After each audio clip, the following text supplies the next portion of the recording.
Thank you very much for giving me this opportunity. We'll be talking about epilepsy in the elderly.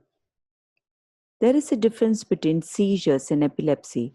A seizure is a single event which is characterized by the abnormal, excessive, synchronized firing of cortical neurons that usually results in altered perception or behavior. This could be various reasons, and that reason need not be an epilepsy. Between 7 and 10% of the population will have seizures at some point of their life, and between 0.5 and 1% of the population currently has epilepsy. Everybody has a lifetime risk of epilepsy at around 1 to 3%. The International League Against Epilepsy 2017 classification of seizures is according as the basic version is the focal onset, the generalized onset, and the unknown. The focal onset could be aware, or the person could be impaired awareness, which could be motor or which could be non-motor. The focal can become bilateral tonic-clonic seizures. The generalized onset could be motor, the classical prototype, the tonic-clonic, or the other motor type, or the non-motor, which is absence, which is more common in children than in the elderly. And the last one is the unknown onset, where the onset of the seizure is not known. The definition of epilepsy, according to the International League Against Epilepsy, is that if a person has two unprovoked seizures which occur greater than 24 hours apart, that is spread after one day, if a person has another unprovoked seizure, then the person gets a diagnosis of epilepsy.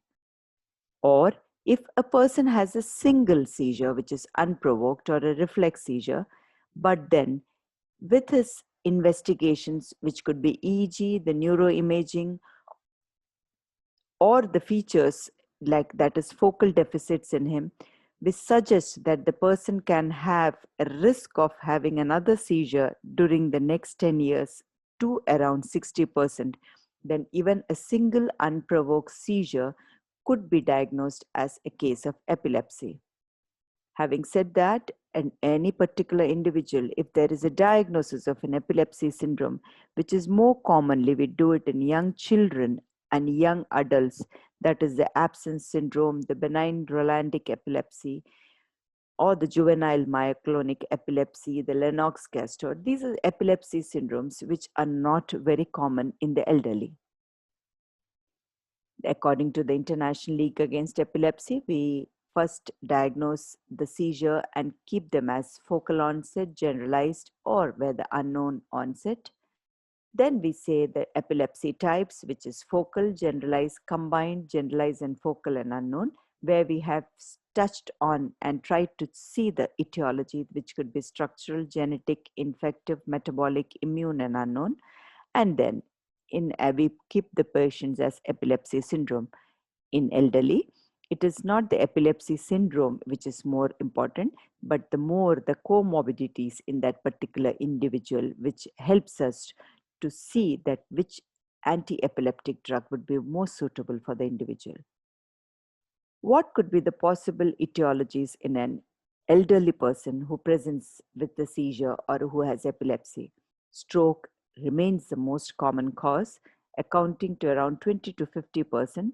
It could be ischemic stroke or hemorrhagic stroke or a subarachnoid hemorrhage or a subdural hematoma in any of the forms. Dementia, the Alzheimer's dementia, and the various other neurodegenerative disorders can have seizures as one of the clinical features present in them.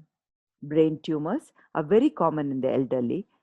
Head injuries account for around 5 to 20%.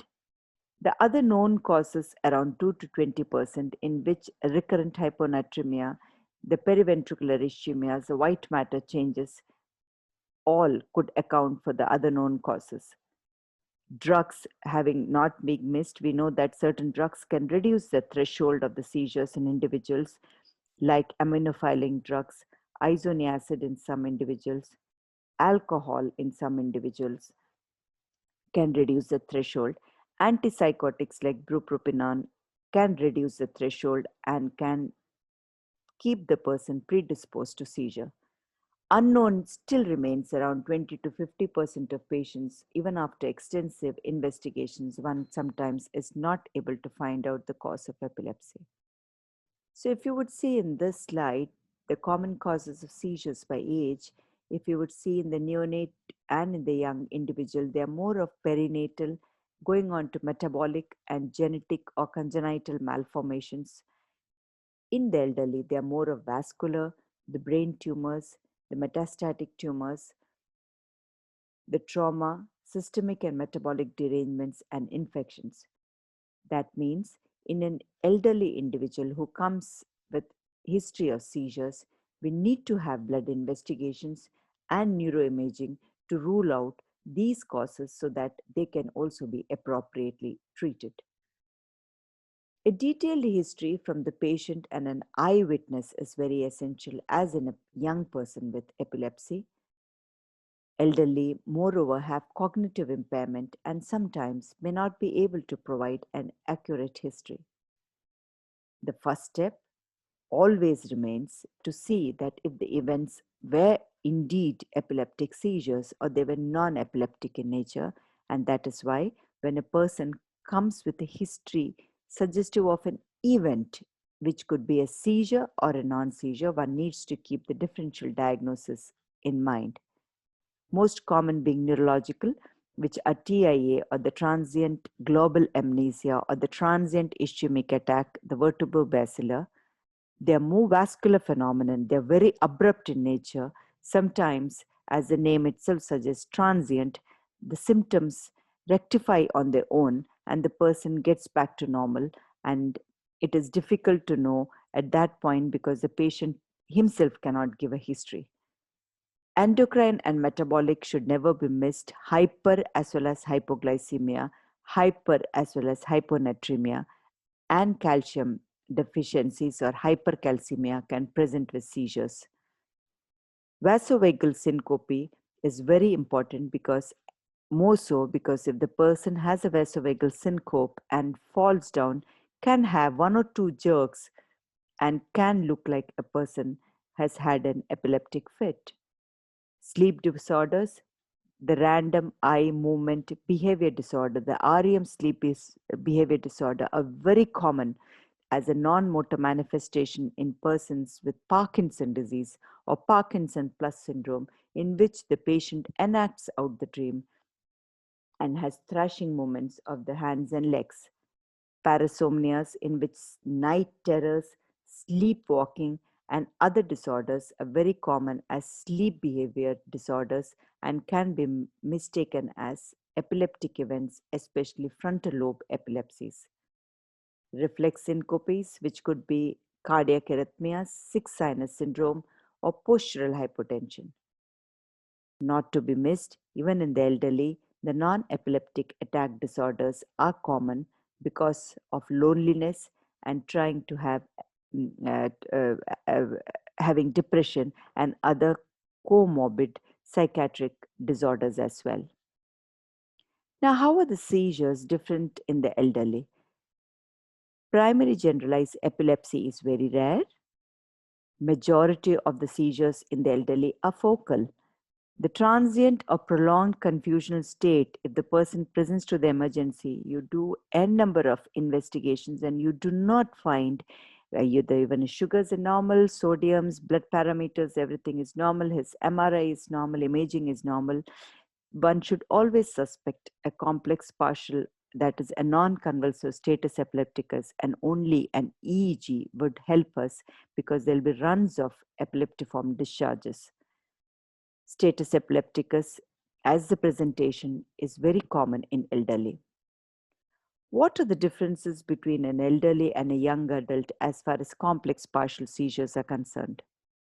The auras are infrequent, but in young adults, epigastric and other auras are very frequent because temporal lobe epilepsy presents with auras, but in elderly, it is more of extratemporal. Automatisms, that is semi-purposeful movements with the hands or with the lips as lip smacking, are very common in temporal lobe and they're common in young adults, but they're less common in elderly. Secondary generalization is common in young adults, but secondary generalization of the focal seizures are less seen. Postictal confusion can last for hours to days, and it can be very difficult to treat in an elderly. However, in younger adults, they are less frequent and last for a less duration of time. One should never miss out the provoking factors, that is the metabolic causes, because they are the ones which needs to be treated. And sometimes after the provoking metabolic factor is treated, the patient may not require a long-term anti-epileptic medication. They are hypocalcemia, hyponatremia, hypoglycemia, hepatic encephalopathy and the liver failure, hyperammonemic syndromes, renal failure, anoxia, and non-ketotic hyperglycemic states, which are known to present with status epilepticus as well. Keeping the differential diagnosis and the metabolic provoking factors while evaluating a person with epilepsy, one should make the patient undergo the blood investigations, the complete blood picture, the renal function test, and the electrolytes, and ECG, so that one should not miss out a cardiac rhythm or conduction defect. And EEG and neuroimaging. EEG, as I also said, in a prolonged confusional state, EEG is the only investigation which will help us to find out whether the patient has a non-convulsive status epilepticus, and neuroimaging, which I will come in the next two slides. A carotid and vertebral Doppler, Holter and sleep studies in a particular set of individuals where there is a doubt that the person is probably not having an epileptic seizure and has had a syncope, which could be because of vertebrobasilar ischemia or a carotid stenosis, and which has produced a hypoxic insult at that point of time. A prolonged Holter monitoring can only sometimes pick up cardiac rhythm disturbances, especially the Stokes-Adams syndrome in individuals where the history was very classical. As I mentioned, parasomnias as one of the differential diagnosis, sleep studies may need to be done in these individuals to find out the reason for the event, the attack which the patient is having. EEG is usually not a, compulsory investigation in an epilepsy because it's usually a clinical diagnosis. In a younger individuals, we usually use the help of an EEG because we want to have an epilepsy syndrome also, so that with the EEG and the neuroimaging and the semiology, age, the mental status of the individual, we make the diagnosis of an epilepsy syndrome. In general, around 20 to 70% of the patients with clinical diagnosis would have an interictal epileptiform activity on the single EEG. However, having said that, the yield of the EEG increases if multiple are done up to 4, or if the EEG is done with the prolonged monitoring, which also includes a sleep, because the temporal lobe discharges become very prominent in the sleep. Having said that, in the sleep, one can also have a video EEG monitoring recorded so that we can catch up the event and time log it to the EEG epileptiform abnormality. When a person elderly presents with epilepsy, it is mandatory that they undergo a neuroimaging. The neuroimaging of choice would definitely be an MRI with or without a contrast, because the diagnostic yield of the MRI is much more than that of a CT scan. However, in an elderly individual who first presents with a seizure, we probably may not be able to have an MRI done on him because he would be in a confused state, and that too, sometimes the elderly people are claustrophobic and they do not tolerate an MRI. However, one should always perform an neuroimaging, if not an MRI, should undergo a CT, because if you would see, the most of the causes of epilepsy in the elderly have got a secondary reason. That is, it could be a stroke, it could be infection, tumors, their primary tumors, or metastatic. There could be an old stroke with a gliosis or the scar or a porencephalic cyst.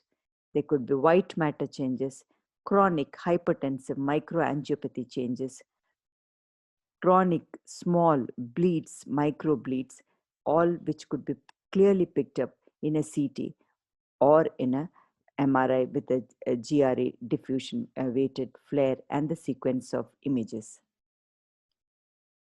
To treat the patient with epilepsy at this point of time, we have a whole basket of drugs in which the armamentarium of drugs starts from the first generation to the second generation antiepileptics to the unconventional, which are more used in children with epilepsy syndromes.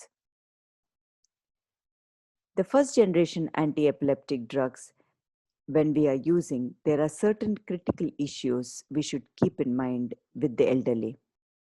We know that there is a change in the pharmacokinetic parameters, the absorption capacity in the individuals, the hepatic and the renal derangements, so that the drugs which are metabolized to the liver or the kidney should be used with caution in those individuals.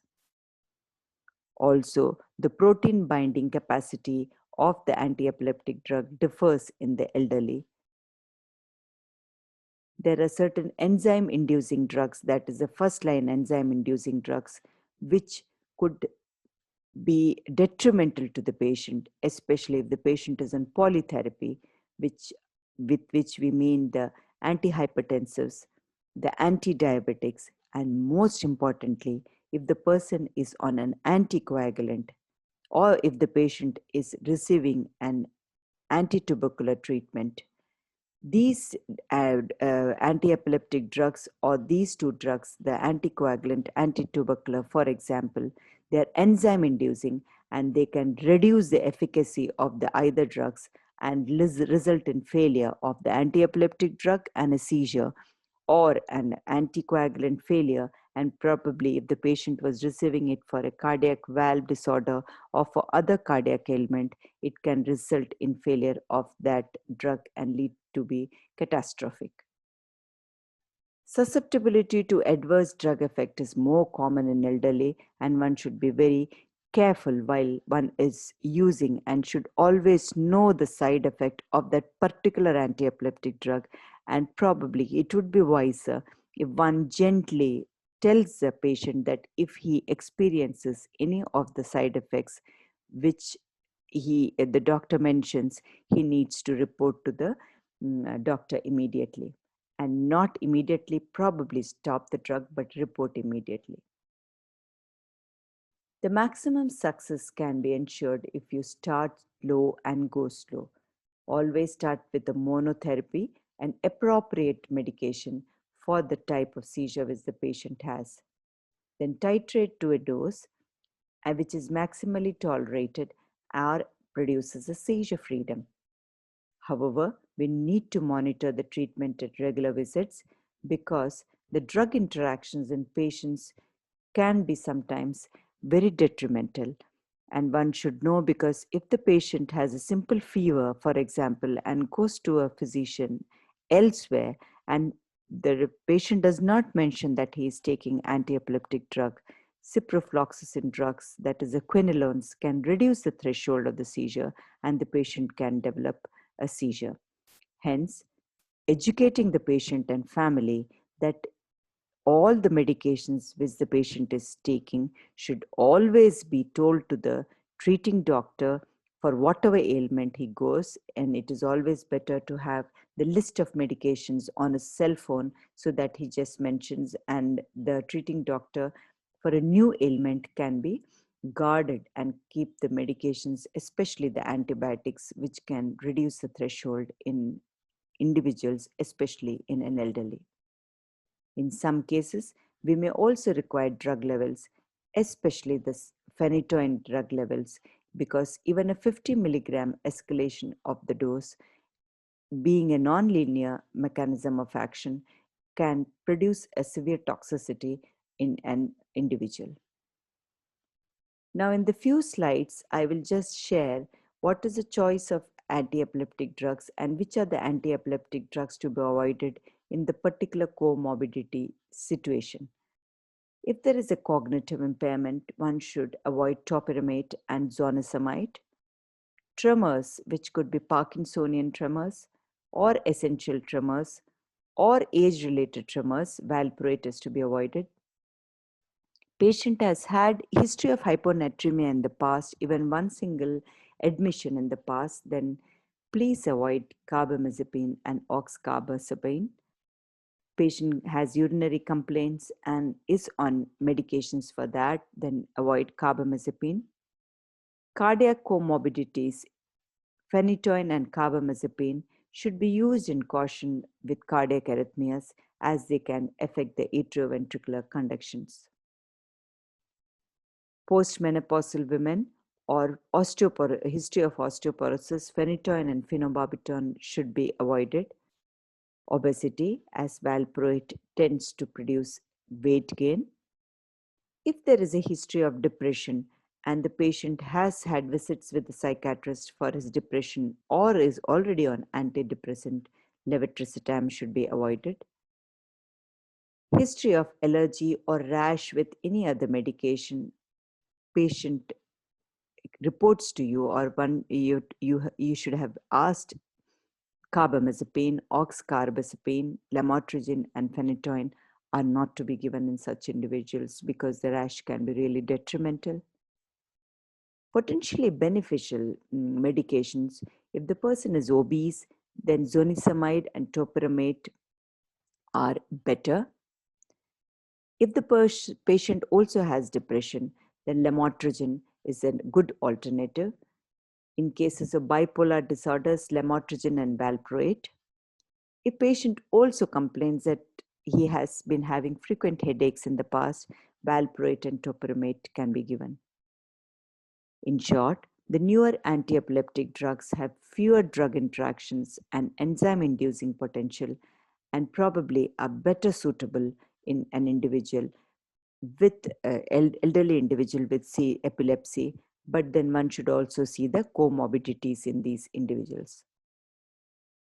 Tolerating the medications, most common side effects in every individual, one should always warn is rash and CNS side effects and gastrointestinal side effects.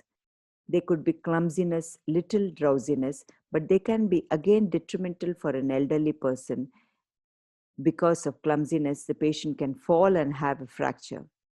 So one should always warn again, gently tell them about the side effects and to report back if the side effects are very bad. The side effects could be dose related as you are continuing, as you have started low and you're going slow and trying to escalate. During the escalation, the patient may have those symptoms.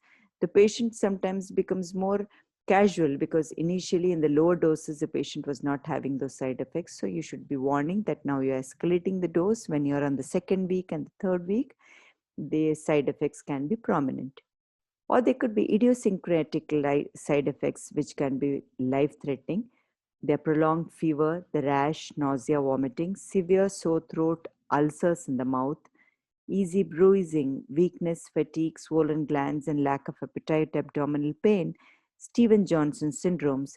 And these are the initial symptoms which the patient can have, and they may probably be discarded because they are commonly seen in an elderly individual who has been recently kept on certain medications. To conclude, seizures in the elderly are very common. They're often misdiagnosed because there are so many other differential diagnoses that needs to be ruled out. Stroke is one important reason, and other neuroimaging related diagnosis which we told, which should be ruled out because it's not only the epilepsy which needs to be treated, the primary reason behind the epilepsy needs to be. Usually we have seen that the seizures are very easy to control if a proper anti-epileptic drug with proper counseling has been kept in the individual. That is, the comorbidities are always to be kept in mind. The newer AADs may be better than the older AADs because of lesser enzyme inducing and lesser side effect profile. Thank you very much.